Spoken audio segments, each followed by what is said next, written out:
સાબુદાણાના વડા તો આપણે અવારનવાર ફરાળમાં બનાવતા જ હોઈએ છીએ, પણ એ બનાવવામાં ઘણી બધી પ્રોબ્લેમ્સ આવતી હોય છે, જેમ કે વડા બહુ જ તેલ પીવે છે કે તેલમાં એ તૂટી જાય છે, અથવા તો ચવળ બને છે, એટલા ક્રિસ્પી નથી બનતા.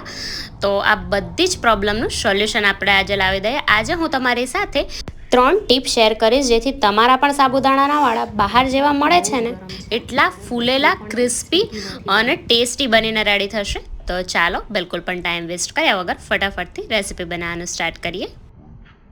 વડા બનાવવા માટે સૌથી પહેલાં તો અહીંયા મેં 1 કપ જેટલા સાબુદાણા લીધા છે. વજનમાં જોવા જઈએ તો આ 170થી 180 ગ્રામ જેટલા સાબુદાણા છે. અને અહીંયા હું તમને સજેસ્ટ કરીશ કે છૂટક કરતાં જ્યાં સુધી પેકેટમાં મળે એ સાબુદાણા લેશો ને તો એનું રિઝલ્ટ વધારે સારું આવતું હોય છે.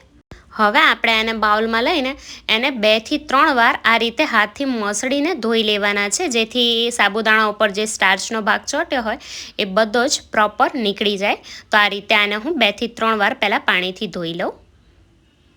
હવે આપણે સાબુદાણાને પલાળવાના છે. સાબુદાણામાંથી તમે કોઈ પણ વાનગી બનાવતા હોય ને તો એમાં સૌથી મેઇન પોઈન્ટ સાબુદાણાને પલાળવાનું જ છે, કારણ કે જો સાબુદાણા વધારે પડતા પલળી ગયા તો પછી એ વાનગી સારી નહીં બને.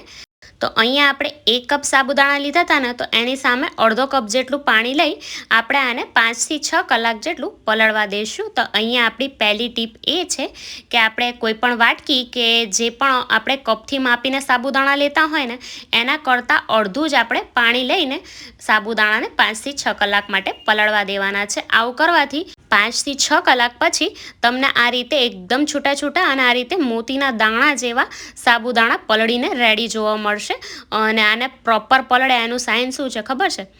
આ રીતે આપણે આને હાથમાં લઈ આ રીતે તમે એને દબાવશો ને તો એકદમ એ મેશ થઈ જશે, અને પાછું જો તમે એની ગોળી વાળશો ને તો પાછું એ ગોળા જેવું વળી જશે. એટલે આપણા સાબુદાણા એકદમ પરફેક્ટ પલળી ગયા કહેવાય. હવે આપણે આ સાબુદાણાને એક બાઉલમાં લઈ લેશું. હવે આપણે 1 કપ કોરા સાબુદાણા પલાળ્યા હતા ને તો એ પલળીને લગભગ 2 કપ જેટલા આપણા સાબુદાણા અત્યારે થઈ ગયા છે. હવે અહીંયા મેં 2 મોટી સાઇઝના બટેકા લીધા હતા અને એને મેં બાફીને રેડી કરી લીધા છે. અને આ રીતે એકદમ કોરા રહે ને એવા બટેકા બાફવાના, અને બટેકા જ્યારે આપણે ઉપયોગમાં લેવાના હોય ને ત્યારે એકદમ ઠંડા થઈ ગયેલા હોવા જોઈએ. ગરમ ગરમ જો બટેકા તમે ઉપયોગમાં લેશો તો એ ચીકણા થઈ જશે. એટલે બટેકા લગભગ 2-3 કલાક પહેલાં જ બાફીને મૂકી દેવાના, જેથી એ પ્રોપર ઠંડા થઈ જાય. હવે અહીંયા હું તમને સાબુદાણા, બટેકા અને શિંગદાણાનો ભૂકો કેટલો લેવાનો ને એનું એક પરફેક્ટ માપ કહીશ, કારણ કે જો સાબુદાણાનું પ્રમાણ વડામાં વધારે હશે તો એમાં તેલ ભરાશે બહુ, અને જો શિંગદાણા અને બાફેલા બટેકા વધારે હશે ને તો વડા આપણા ચવળ થઈ જશે.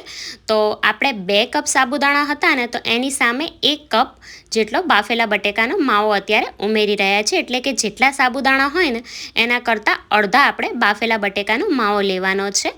અને અડધા કપ જેટલું આપણે એમાં શેકેલી શિંગદાણાનો ભૂકો ઉમેરી દઈશું. એટલે કે જેટલા આપણે બાફેલા બટેકા ઉમેર્યા હોય એના કરતાં અડધા પ્રમાણમાં આપણે એમાં શિંગદાણાનો ભૂકો ઉમેરવાનો છે. તો છે ને એકદમ ઇઝી માપ. તો અહીંયા આપણી બીજી ટીપ એ છે કે આપણે જેટલા પ્રમાણમાં સાબુદાણા લીધા હોય ને એના કરતાં અડધા પ્રમાણમાં બટેકા અને એના કરતાં અડધા પ્રમાણમાં આપણે શિંગદાણાનો ભૂકો લેવાનો છે.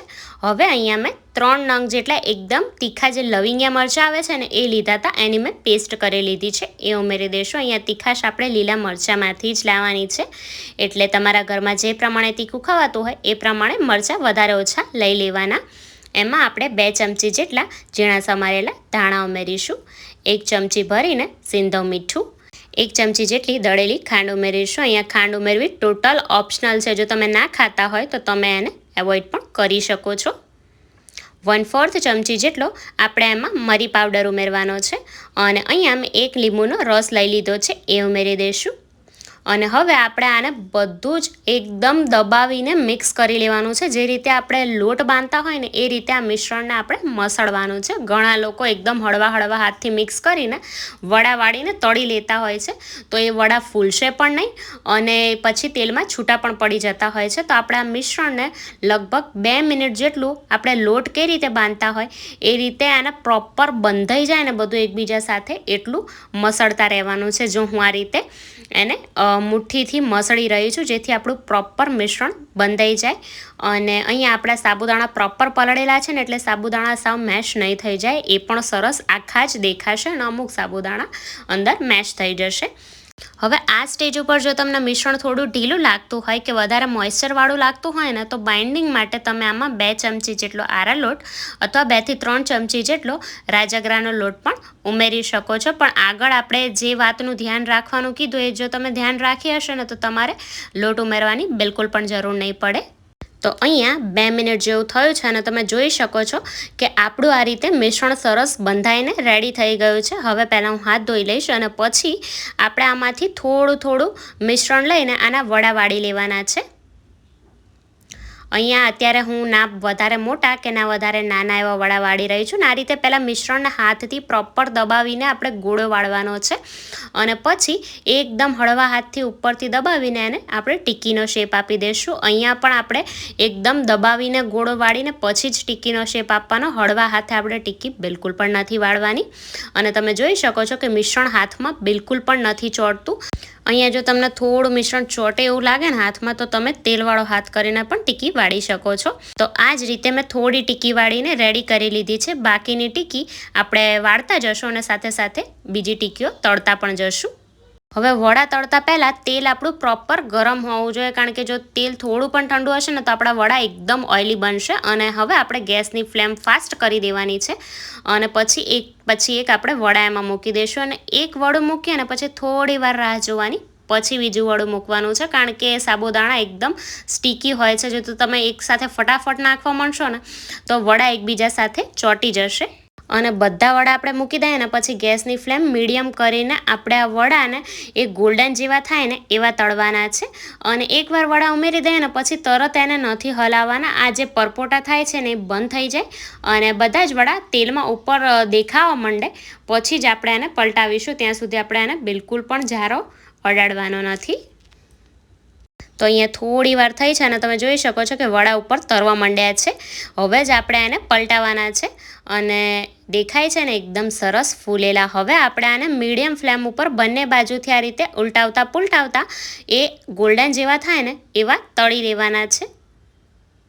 અને અહીંયા આપણે એ વાતનું ખાસ ધ્યાન રાખવાનું છે કે વડા વધારે પડતા તળાવવા જોઈએ. વડા અંદર તૂટી જાય ને એનું એ પણ કારણ હોય છે કે વડાને નીકાળવાનો એક ટાઈમિંગ હોય છે. થોડા એ તળાઈ જાય ને પછી આપણે એને નીકાળી લેવાના છે. જો તમે એને વધારે પડતા તળશો ને તો એમાં જે સ્ટીમ હોય ને એ વધારે પડતી બનવાથી વડા ફૂટી જતા હોય છે ને ત્યાંથી સ્ટીમ નીકળી જાય છે. એટલે વડા આ રીતે ગોલ્ડન કલરના થાય અને તમને જોઈને જ ખબર પડશે કે આ એકદમ ફૂલી ગયા છે. એટલે પછી એને નીકાળી લેવાના. જો બહુ વધારે પડતા તમે એને તળશો તો પછી એ ફૂટી જશે.